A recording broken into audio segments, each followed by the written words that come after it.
tuturuan ko kayo kung paano gagamitin or gumamit ng Google Map.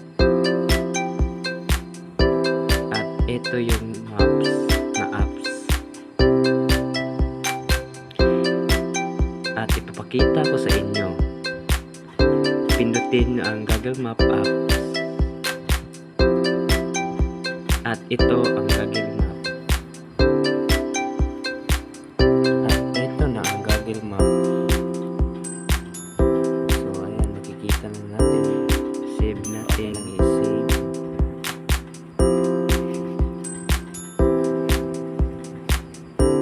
At mag-search tayo kung saan tayo nakatira.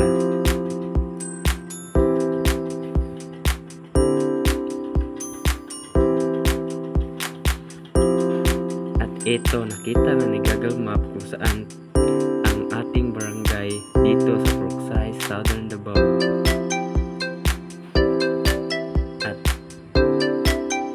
i-click natin yung location para malaman natin kung saan tayo nakatira. At dito wala ako nakatira sa Brookside.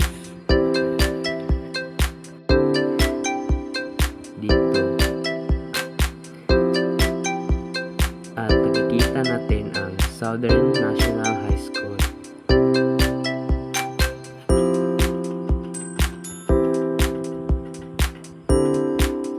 Tapos pindutin natin at ating direction para malaman natin kung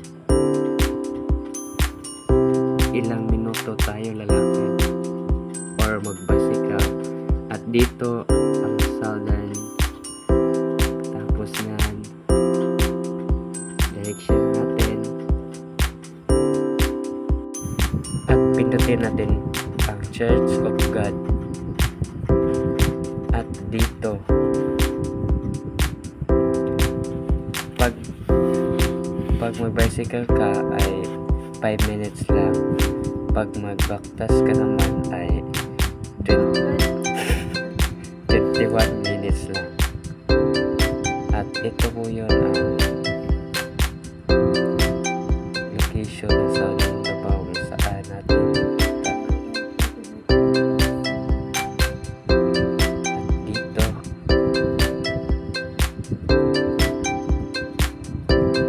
punta.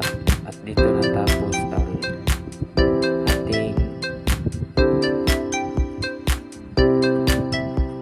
tutorial. At dito naman ang Purok-Ono, Southern Davao.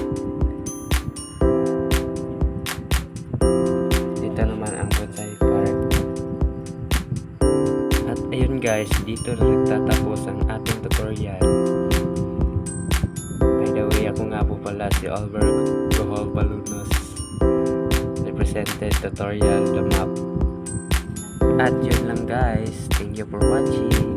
Babush!